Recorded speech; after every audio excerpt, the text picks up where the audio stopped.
नमस्कार, बहुत स्वागत है आप सभी दर्शकों का। शाम के 4 बज चुके हैं, आप देख रहे हैं आज तक और इस वक्त मैं आपके साथ आशुतोष चतुर्वेदी। और आपको बता दें कि खबरों की शुरुआत करेंगे बड़ी खबर के साथ, क्योंकि उत्तर प्रदेश में देखिए हाहाकार मचा हुआ है। समाजवादी पार्टी की हम बात करेंगे, लेकिन इस बीच राहुल गांधी की सबसे पहले बात कर लेते हैं, क्योंकि भारत जोड़ो यात्रा में राहुल गांधी के तपस्वी और पुजारी वाले बयान पर भारतीय जनता पार्टी ने हमला बोला है। करनाल में प्रेस कॉन्फ्रेंस के दौरान राहुल ने कहा कि यह देश तपस्वियों का है, पुजारियों का नहीं। अब राहुल ने यह भी कहा कि कांग्रेस तपस्या का संगठन है, जबकि भारतीय जनता पार्टी पूजा का संगठन है। इसको लेकर बीजेपी ने जोरदार पलटवार कर दिया है। आपको हम सुनवाएंगे भी प्रतिक्रिया, राहुल ने क्या कुछ कहा और बीजेपी ने किस तरह से अपनी बात को रखा, हमला किया। दोनों ही पार्टी एक दूसरे के खिलाफ, लेकिन राहुल गांधी अभी लगातार आरोप लगा रहे हैं और अपनी बातों को रख रहे हैं। भारत जोड़ो यात्रा के दौरान कहते हैं मोदी जी चाहते हैं उनकी जबरन पूजा हो। राहुल के बयान पर बीजेपी ने पलटवार किया है, लेकिन इसकी शुरुआत हो गई किस तरह से, क्या कहा राहुल गांधी ने, आपको हम सुनवाते हैं और साथ ही ये भी सुनवा देंगे कि भारतीय जनता पार्टी ने किस तरह से इस पर पलटवार किया है। ये देश तपस्वियों का देश है। जैसे लोगों ने कहा कि देखो राहुल गांधी कितने किलोमीटर चल गया, लोग ये क्यों नहीं कहते कि देखो किसान कितने किलोमीटर चलता है। हम ये क्यों नहीं कहते देखो देखो मजदूर कितने किलोमीटर चला है, क्योंकि हम तपस्या की रिस्पेक्ट नहीं करते हैं। मैं करता हूं। तो ये चेंज लाना है, और ये देश तपस्वियों का है, ये देश पुजारियों का नहीं है। तपस्वी हो या पुजारी हो, ये दोनों ही महत्वपूर्ण हैं हिंदू धर्म सनातन धर्म में। परंतु राहुल गांधी कहते हैं कि ये देश तपस्वियों का सम्मान नहीं करता। मैं सम्मान करता हूं, परंतु ये देश पुजारियों का नहीं है, ये देश तपस्वियों का है। तपस्या और तपस्वियों का सम्मान करना बहुत अच्छी बात है, पर इसके लिए पुजारियों को अपमानित करना, उसके लिए पुजारियों को इस प्रकार से वक्तव्य देना उसके विषय में, क्या ये राहुल गांधी की मानसिकता को नहीं दिखाता? आज राहुल गांधी तपस्वियों और पुजारियों में भी बंटवारा करने लग गए। बात उत्तर प्रदेश की, अखिलेश यादव की, समाजवादी पार्टी की। तो देखिए, अखिलेश यादव पार्टी नेता और आईटी सेल प्रमुख की गिरफ्तारी के विरोध में आज पुलिस मुख्यालय पहुंच गए। वहां उनका गुस्सा फूट पड़ा। पहला गुस्सा ये कि पार्टी नेता की गिरफ्तारी का था, और फिर दूसरी बार उनका गुस्सा फूटा चाय को लेकर। जब उन्हें पुलिस मुख्यालय में यानी पीएचक्यू पुलिस हेडक्वार्टर में चाय ऑफर किया गया, तो अखिलेश ने पीने से मना करते हुए आशंका जता दिया, सवाल कर दिया कि अगर चाय में जहर हो तो मुझे भरोसा नहीं, मैं बाहर से चाय मंगाकर पी लूंगा। लेकिन अखिलेश यादव की मौजूदगी एक तरफ थी पुलिस हेडक्वार्टर के अंदर, दूसरी तरफ पीएचक्यू के बाहर उनके समर्थक समाजवादी पार्टी के कार्यकर्ता पहुंच गए और नारेबाजी करने लगे, बवाल करने लगे। पुलिस को कड़ी मशक्कत करनी पड़ी उनको समझाने के लिए, पीछे ढकेलने के लिए। बैरिकेडिंग आप देखेंगे, बैरिकेडिंग के उस तरफ समाजवादी पार्टी कार्यकर्ता नजर आएंगे और इस तरफ पुलिस। हालांकि पुलिस को हल्का बल प्रयोग करना पड़ा और फिर वहां से तब समाजवादी पार्टी के कार्यकर्ता पीछे हटे। विकास अगर खुल गया हो कोई जगह खुल गई तो चाय ना बाहर से आने नहीं पिएंगे चाय, यहाँ की चाय नहीं पिएंगे, बाहर की पिएंगे, या हम अपनी लाएंगे कब आपका ले लेंगे, प्लास्टिक का जो होगा हम नहीं पी सकते। जहर दे दोगे तब? हाँ नहीं हमें भरोसा नहीं है, सच में भरोसा नहीं है मुझे। हम बाहर से मंगा लेंगे चाय, आप भी पीजिए हम भी पीजिए, आप अपनी पीजिए हम अपनी पीजिए। अब कहाँ ले चलोगे? तो लखनऊ में Samajwadi Party IT cell chief Manish Jagan Agrawal की गिरफ्तारी पर अखिलेश यादव भड़क गए। अब सुबह ही मनीष जगन को पुलिस ने लखनऊ के हजरतगंज से गिरफ्तार किया। अब उसी के विरोध में अखिलेश सीधे लखनऊ पुलिस मुख्यालय जा पहुंचे। उन्होंने पुलिस अधिकारियों से बातचीत की। बाहर समाजवादी पार्टी के कार्यकर्ता पुलिस और सरकार के खिलाफ नारेबाजी करते रहे। मनीष जगन अग्रवाल पर सोशल मीडिया पर, खासकर ट्विटर पर अभद्र टिप्पणी करने का आरोप है। पुलिस के मुताबिक मनीष जगन अग्रवाल के खिलाफ कई शिकायतें हैं, इसको लेकर एक्शन हुआ है। उस एफआईआर में कई लोगों के और भी नाम शामिल हैं। तो सोशल मीडिया पर अभद्र टिप्पणी का यह मामला और गिरफ्तारी तक ये बात जा पहुंची। उसी को लेकर अखिलेश यादव भड़क गए और सीधे पीएचक्यू का आरोप कर लिया उन्होंने, और ट्वीट भी किया, जानकारी भी दी। और साथ ही जब चाय उनसे पूछी गई कि चाय आप पी लीजिए, इनकार तो किया, लेकिन यह भी कह दिया कि मैं नहीं पीऊंगा क्योंकि हो सकता है इसमें जहर हो, मुझे चाय पीनी होगी तो बाहर से पी लूंगा, आप अपनी पिए और हम अपनी पिएंगे। क्या कुछ कहा ये भी सुनवा देंगे। जिम्मेदार अधिकारी हमें दिखाई नहीं दिया मुख्यालय पे, जिससे हम लोग अपनी शिकायत कर सकते थे या न्याय की बात करते। और जैसा मैंने पहले कहा, पूरा पुलिस प्रशासन भारतीय जनता पार्टी बन गया है और भारतीय जनता पार्टी के इशारे पे काम कर रहा है। अब 3 घंटे अंदर से पुलिस से क्या बातचीत हुई आपकी? क्या आपने उन्होंने पुलिस मुख्यालय पे कोई जिम्मेदार अधिकारी नहीं था। JCPL जो पहुंचे थे उनसे कोई बातचीत हुई? पुलिस अधिकारी कोई जिम्मेदार नहीं था। हमारी जो मांग थी कि जो भारतीय जनता पार्टी के जिन लोगों ने गलत भाषा का इस्तेमाल किया उनके खिलाफ भी कार्रवाई हो, और उन्होंने आश्वासन दिया है कि उनके खिलाफ भी कार्रवाई होगी। कौन कौन लोग हैं वो लोग? हमने तहरीर दी है। कौन कौन लोग हैं? नाम नहीं, नाम मैं नहीं ले रहा हूँ, मैंने तहरीर दी है। जो भी भारतीय जनता पार्टी के लोग हैं जो गलत भाषा का इस्तेमाल कर रहे हैं उनके खिलाफ भी कार्रवाई हो। कितने लोगों के खिलाफ तहरीर दी गई है? कितने लोगों के खिलाफ तहरीर दी है? लगभग 14 धाराओं में मुकदमा दर्ज किया है। देखिए, पुलिस कुछ भी कर सकती है। देखिए, आदरणीय मोहम्मद आजम खान साहब को आपने देखा, उनके खिलाफ पूरा भारतीय जनता पार्टी लग करके उन्होंने झूठे मुकदमे लगा दिए। रमाकांत यादव विधायक, पूर्व सांसद, उन पे मुकदमे कब के थे, उन्हें जेल भेज दिया। दीपक यादव, उन्हें जेल भेज दिया झूठे मुकदमे लगा करके। तो ये बड़े नेता से लेकर के छोटे नेता, या आपने कानपुर की घटना देखी हो। इसीलिए मैंने कहा कि भारतीय जनता पार्टी की सरकार में न्याय की उम्मीद मत करिए। ये झूठों के साथ हैं, जो अन्याय करते हैं उनके साथ हैं। वहीं इस पर हर तरफ से प्रतिक्रिया का दौर शुरू हो गया। स्वामी प्रसाद मौर्य वो क्या कुछ कह रहे हैं इसको लेकर, आपको हम सुनवाते हैं। की आवाज को दबाने का दुस्साहस है। जो महिला नेता ने FIR लिखाई है, जो उसने लिखाई है FIR में को बलात्कार करेंगे, इस तरीके से बातें लिखाई गई FIR में। जब अभी आप ही कह रहे हैं कि मुख्यमंत्री पर अभद्र टिप्पणी की बात कर रहे हैं, तो महिला कहां से आ गई? इसका मतलब है ये कुल मिलाकर के मामले को गोलमोल करके विपक्ष की आवाज को दबाने का प्रयास है, इसके सिवा कुछ नहीं। तो गिरफ्तारी को लेकर अखिलेश यादव बिफर पड़े और जा पहुंचे पुलिस मुख्यालय, और साथ ही समाजवादी पार्टी के तमाम जो कार्यकर्ता है पुलिस मुख्यालय के बाहर पहुंचे, जमकर नारेबाजी की। क्या हालात, क्या सिचुएशन, इसको अब आपको हम बताने जा रहे हैं। संतोष शर्मा हमारे सहयोगी वहां पर पहुंचे और उनकी रिपोर्ट आपको हम दिखाते हैं। देखिए, लखनऊ के हजरतगंज कोतवाली में 3 FIR दर्ज करवाई गई अलग अलग तारीखों में बीते 2 से 3 महीने में, और हाल ही में बीजेपी की जो सोशल मीडिया प्रभारी है महिला, उन्होंने FIR दर्ज कराई। उसी जो 3 FIR दर्ज कराई गई उसी में गिरफ्तारी की गई। आज समाजवादी पार्टी के जो सोशल मीडिया ट्विटर अकाउंट चला रहे थे जगन अग्रवाल, इनको गिरफ्तार किया गया है। इसी के विरोध में आज सपाध्यक्ष अखिलेश यादव यहाँ DGP ऑफिस पहुंचे हुए हैं, और यहाँ पर पहुंचने के बाद जैसे ही उनके पहुंचने की खबर यहाँ लगी तो समाजवादी पार्टी के तमाम जो कार्यकर्ता हैं, तमाम पदाधिकारी हैं, स्वामी प्रसाद मौर्य समेत तमाम विधायक भी यहाँ पर पहुंचने लगे हैं। और उनका सीधे से कहना है कि सोशल मीडिया पर जो टिप्पणी की गई, जो FIR दर्ज करवाई गई, वो एक तरीके से लोकतंत्र का दमन किया जा रहा है, विपक्ष की आवाज दबाई जा रही है। ये अलग बात है कि 3 FIR इस मामले को लेकर के दर्ज करवाई गई। और ये देखिए, DGP मुख्यालय के गेट नंबर 1 पर, जो गेट नंबर 2 है, जो मेन गेट है, वहां पर हंगामा है, गेट बंद कर दिए गए हैं। समाजवादी पार्टी के सैकड़ों कार्यकर्ता यहाँ पहुंचे हुए हैं, तमाम नेता यहाँ पर पहुंचे हुए हैं। उनके हंगामे को देखते हुए गेट बंद कर दिया गया है। बताया जा रहा है कि वो अधिकारियों के साथ वार्ता हो रही है। तो एक पूरी तरीके से आज हंगामा चल रहा है DGP ऑफिस के गेट पर। विरोध इस बात का है कि जो गिरफ्तारी है वो गलत की गई है। सोशल मीडिया पर तमाम लोग ट्विटर अकाउंट पर तमाम टिप्पणी करते हैं, उन पर कार्रवाई नहीं होती है, और आज विपक्ष की आवाज को दबाने के लिए ये कार्रवाई की गई है। ये सीधे से आरोप है। स्वामी प्रसाद मौर्य से हमने थोड़ी देर पहले जब बात की तो उन्होंने भी यही कहा कि विपक्ष की आवाज को दबाने की लगातार कोशिश की जा रही है, और सोशल मीडिया ही नहीं, तमाम अन्य प्लेटफॉर्म पर, ट्विटर पर ही नहीं, तमाम अन्य प्लेटफॉर्म पर भी इसी तरीके से लोग टिप्पणी करते हैं, लेकिन उनके ऊपर कार्रवाई नहीं होती है। और ये सिर्फ समाजवादी पार्टी के लोगों को दबाने के लिए, उनको हतोत्साहित करने के लिए इस तरीके की गिरफ्तारी की गई है। और देखिए, हंगामा लगातार जारी है। जो DGP ऑफिस का जो गेट है वहां पर, और इस पर पुलिस क्या कुछ कह रही है, Prashant Kumar ADG law and order, आपको सुनवाते हैं उनकी प्रतिक्रिया। राजनीतिक पार्टी के राष्ट्रीय अध्यक्ष आज DGP मुख्यालय पे आए थे, क्योंकि वो खुद माननीय विधायक हैं और उनके साथ कुछ अन्य माननीय विधायक गण भी मौजूद थे। उनको प्रवेश दिया गया तथा अन्य लोगों को प्रवेश नहीं दिया गया।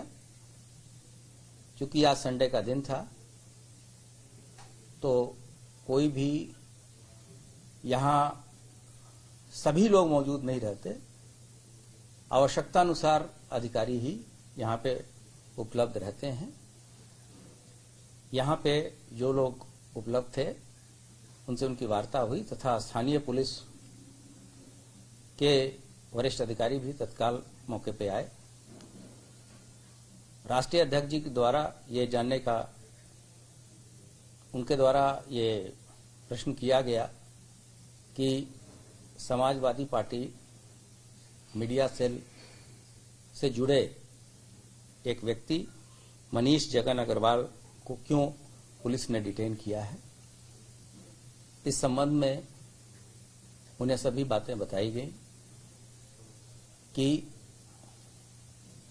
उपरोक्त व्यक्ति के खिलाफ एक नामजद अभियोग तथा मीडिया सेल के खिलाफ 2 अन्य अभियोग पंजीकृत हैं। इस खबर पर नजर बनी रहेगी, लेकिन आगे बढ़ते हैं और बात करते हैं ठंड की। देखिए, देश की राजधानी दिल्ली में कड़ाके की सर्दी पड़ रही है। 3 दिनों से दिल्ली वाले सर्दी और कोहरे की मार झेलने को मजबूर हैं। दोपहर 12 बजे तक आज भी सूरज के दर्शन नहीं हो सके और कई घंटे तक पूरी तरह कोहरे की गिरफ्त में दिल्ली रही। कल से उम्मीद की जा रही है कि कुछ राहत मिलेगी, लेकिन सिर्फ उम्मीद भर है ये।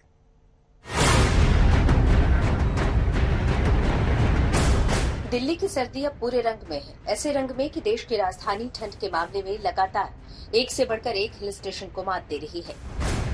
शनिवार को भी दिल्ली पहाड़ों से ठंडी रही और संडे की सर्द सुबह ने भी ऐसा कहर बरपाया कि दिल्ली एक बार फिर पहाड़ों से भी ठंडी साबित हुई। जरा 2 शहरों का पारा देखिए। मशहूर हिल स्टेशन शिमला में आज न्यूनतम पारा 9.5 डिग्री दर्ज किया गया, जबकि दिल्ली में आज का न्यूनतम पारा सफदरजंग में 1.9 डिग्री दर्ज किया गया। दिल्ली की कुछ जगहों पर आज का पारा देखिए, कोना कोना जमा जा रहा है।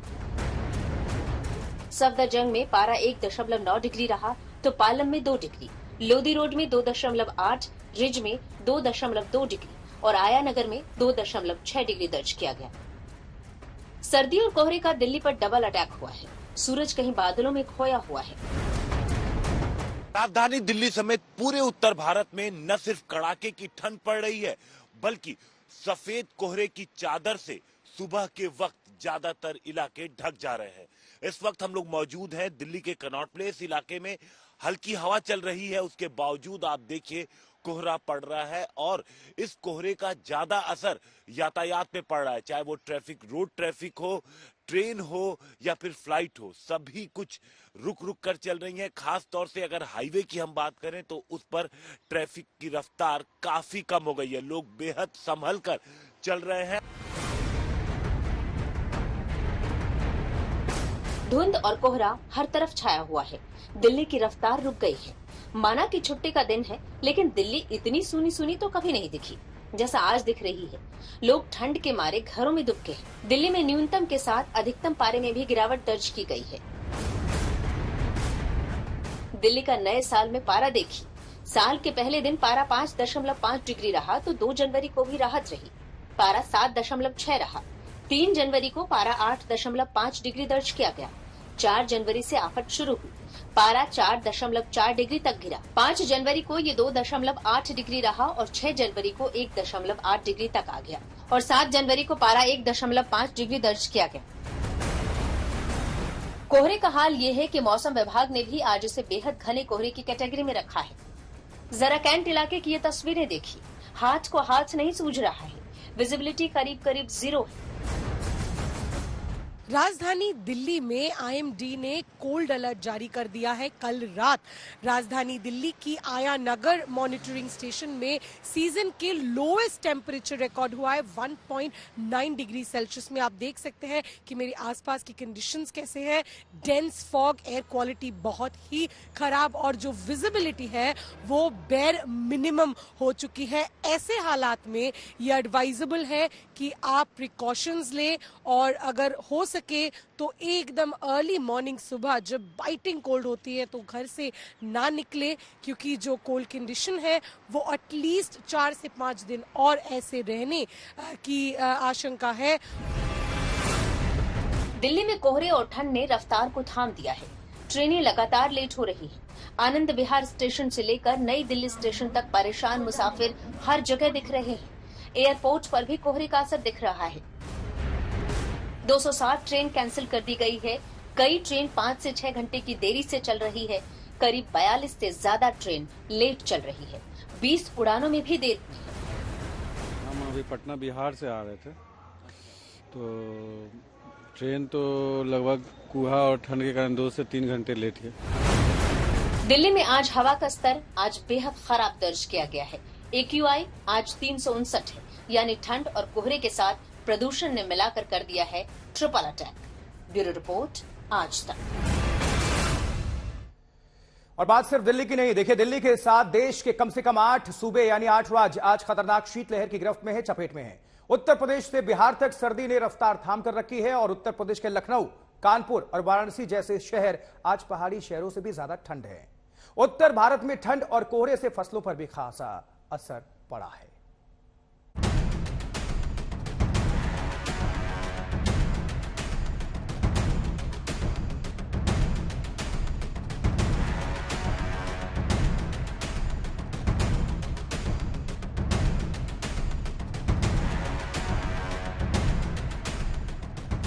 दिल्ली अगर ठंड में जमी जा रही है तो उत्तर भारत के बाकी राज्यों का हाल भी ऐसा ही है।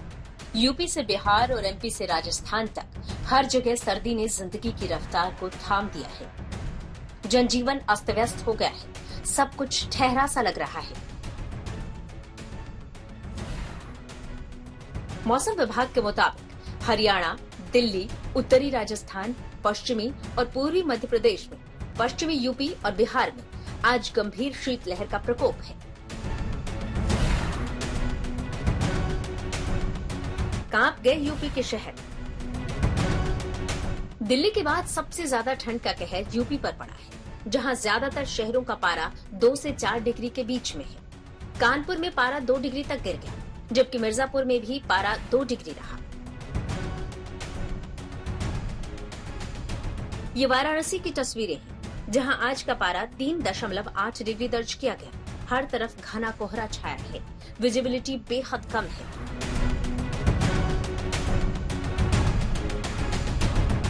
राजधानी लखनऊ भी सिहर रही है। पारा 4 डिग्री है।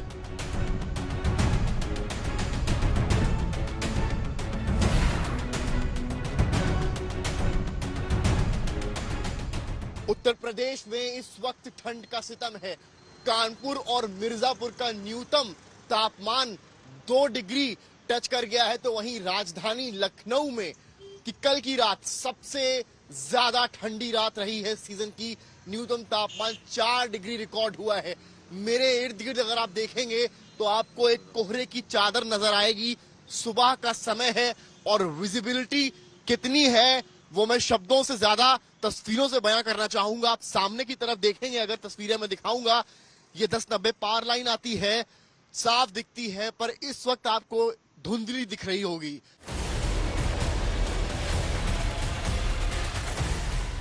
लखनऊ जू में ठंड से बचने के लिए जानवरों को खास डाइट दी जा रही है। के दिनों में प्रतिवर्ष जानवरों को सुरक्षित रखने के लिए हम लोग व्यवस्थाएं करते हैं, जिसमें जगह जगह पे हीटर लगाते हैं, पुआल डालते हैं, कंबल लगाते हैं। इसके अलावा जो पटरे होते हैं, लकड़ी के पटरे होते हैं, उनको रखते हैं। तो ये सारी व्यवस्थाएं पूरे जू में की गई हैं। चंदौली में भी लोग चाय और अलाव का सहारा ले रहे हैं। बिहार में स्कूल 14 तक बंद। यूपी के बाद बिहार का रुख करते हैं। यहाँ हाल ये है कि तीसरी बार स्कूल की छुट्टी बढ़ानी पड़ी है। अब 14 जनवरी तक स्कूल बंद है। पटना में हाल बुरा है। हर तरफ कोहरा है और लोग ठंड से बचने के जतन कर रहे हैं। भागलपुर में हाल ये है कि भयंकर कोहरा है। लोगों को दिन में गाड़ियों की हेडलाइट जलानी पड़ रही है। 32 किलोमीटर की रफ्तार से बर्फीली हवाएं चल रही है। पंजाब में सर्दी कोहरे का डबल अटैक। पंजाब में भी घने कोहरे और ठंड का अटैक हुआ है। जालंधर स्टेशन पर मुसाफिरों की भीड़ है जो इंतजार कर रहे हैं। पठानकोट में भी कोहरा 3 दिन से चैन नहीं लेने दे रहा है। पंजाब में लुधियाना का पारा 5.3 डिग्री तो अमृतसर का 6.6 डिग्री दर्ज किया गया। रेगिस्तान में सर्दी का राज। रेतीला राजस्थान भी कांप रहा है। सीकर की तस्वीरें आपके सामने हैं। लोग घरों में दुब गए हैं। सीकर में पारा 0 से आधा डिग्री नीचे है। 2 हफ्ते में 7 बार पारा 0 से नीचे जा चुका है। अगले 3 दिन तक डूबता पारा राहत नहीं लेने देगा, यानी आफत के दिन अभी बाकी है। ब्यूरो रिपोर्ट, आज तक। स्टार्टअप सेक्टर के लिए बीता साल एक बुरा सपना बनकर गुजर गया। दुनिया के दूसरे देशों की तरह भारत में भी स्टार्टअप के बंद होने और छटनी किए जाने की खबरें सुर्खियां बनी रहीं। इसके बाद फंडिंग जुटाने में भी स्टार्टअप असफल रहे, लेकिन इस बिजनेस का एक सेगमेंट ऐसा भी है जो दिग्गज कंपनियों पर भारी पड़ रहा है।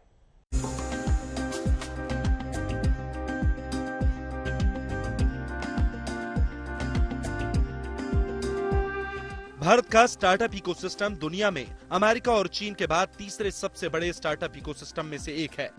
लेकिन 2022 में मंदी, महंगाई के असर से घटी फंडिंग का प्रकोप भारतीय स्टार्टअप सेक्टर को भी झेलना पड़ा। इससे 2021 में भारत के स्टार्टअप को मिली 41 अरब डॉलर की फंडिंग 2022 में ये घटकर 26 अरब डॉलर रह गई।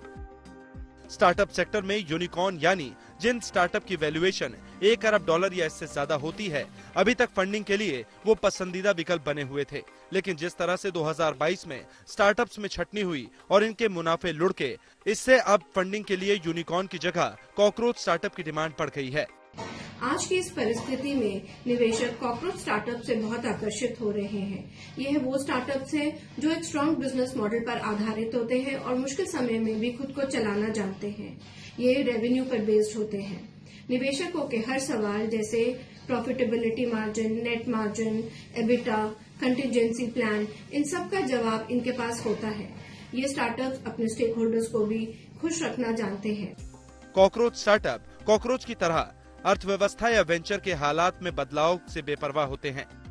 इन ग्रुप्स में ये तय करने की क्षमता होती है कि कहां पैसे खर्च करने हैं और कहां पैसे खर्च नहीं करने।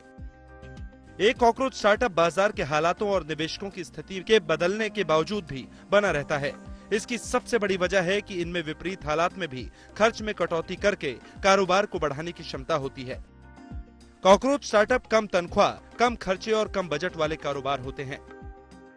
साल 2023 इंडियन स्टार्टअप्स के लिए बेटर साबित हो सकता है from an investment perspective again, और उन्हीं स्टार्टअप्स के लिए बेटर साबित होगा जो कि विजिबली प्रॉफिटेबल है नियर फ्यूचर में या फिर अभी से प्रॉफिटेबल है। ऐसा इसलिए होगा क्योंकि ये डोमेस्टिक इंस्टीट्यूशनल इन्वेस्टर्स और फॉरेन इंस्टीट्यूशनल इन्वेस्टर्स दोनों से ही फंड्स एक्यूमुलेट कर पाएंगे। कॉकरोच स्टार्टअप फिक्स्ड एसेट में इन्वेस्ट करने से बचते हैं। मिसाल के तौर पर ये ऑफिस खरीदने या किराए पर लेने की जगह को वर्किंग स्पेस में काम करते हैं और बचत के पैसों से स्किल्ड मैन पावर को हायर करते हैं। इसके साथ ही कॉकरोच स्टार्टअप निवेश के लिए सही समय और सही हालात का इंतजार करते हैं। ये किसी भी तरह की हड़बड़ी नहीं दिखाते, बिना नकदी बर्बाद करके बाजार को परफेक्ट बनाने की होड़ में शामिल नहीं होते। कॉकरोच स्टार्टअप का फोकस हमेशा रेवेन्यू ग्रोथ पर होता है। इसके लिए ये अपने प्रोडक्ट या सर्विसेज से जल्द पैसा बनाने की कोशिश में रहते हैं। इनका ये उत्पाद या सेवा मुश्किल हालात में भी पैसे बनाने में लगा रहता है। आदित्य के राणा, आज तक।